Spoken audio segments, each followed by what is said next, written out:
भगवान ने 2 हाथ 2 पैर देकर के इसीलिए भेजा है, सिर्फ कलम चलाने के लिए ही नहीं, बल्कि हल और ट्रैक्टर चलाने का भी हुनर होना चाहिए, तभी ये जीवन चक्र चलेगा।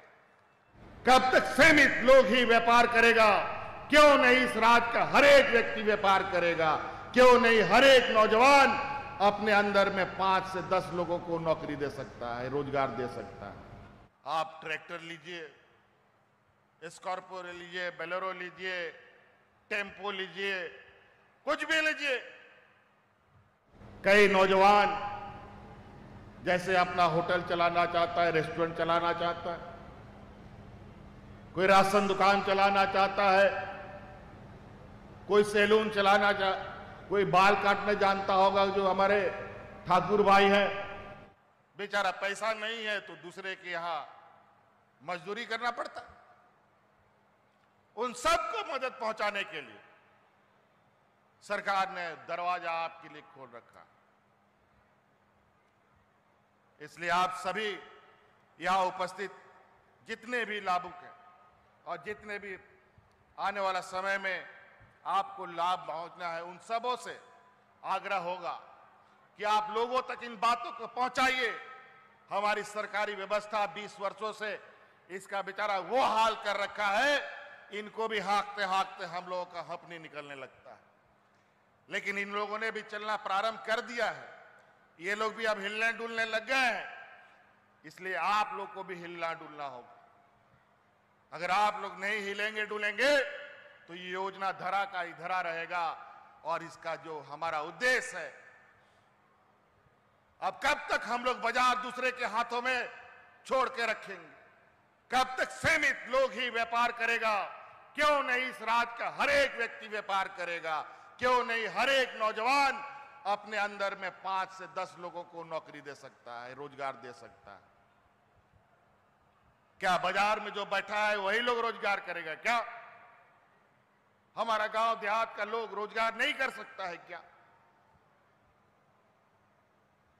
व्यापारी नहीं बन सकता है क्या? इस वजह से हमारा ये प्रयास है, आप लोगों का, चाहे वो अस्थायी नौकरी हो, चाहे दैनिक आमदनी हो, उसमें कैसे बढ़ोतरी हो, दिन रात इस पर पहल की जा रही है। नौकरियों के विषय में आप लोगों को मालूम ही है,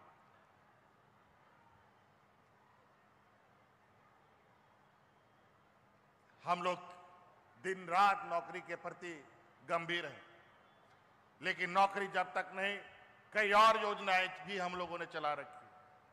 नियुक्तियां निकालने की प्रक्रिया प्रारंभ हुई। जब नियुक्ति निकालने की बारी आई तो हमें पता चला कि नियुक्ति नियमावली सभी नहीं बना। 20 वर्ष में कौन से नौकरी कैसे लोगों को मिलेगा, कोई नियमावली नहीं। और नतीजा ये होता था, पहले नियुक्ति होते थे तो पता चला कि 75% लोग बाहर से आते थे और मात्र 20-25% लोग झारखंड के नौजवान युवक युवतियों को नौकरी मिलती थी। जेपीएससी जैसी संस्था का आज तक नियमावली नहीं बना। नतीजा कि जो भी नियुक्तियां हुई सब हाई कोर्ट और ईडी सीबीआई के हत्थे चढ़ गया। सब नौजवान के सर पे तलवार लटकता रहा। और छठा जेपीएससी के बाद, 5वां जेपीएससी के बाद इस राज्य में कोई नियुक्ति नहीं हुई। हम लोग सरकार बनाए हैं और सरकार बनने के बाद से ही नियुक्ति प्रक्रिया को हम लोगों ने रफ्तार देना प्रारंभ किया। रोज नियुक्ति नियमावली बनते हैं और आज के रिकॉर्ड 20 सालों में लगभग मात्र 250 दिनों में जेपीएससी का रिजल्ट निकाल करके नौजवानों को नौकरी में लगाने का काम आपकी सरकार ने किया है।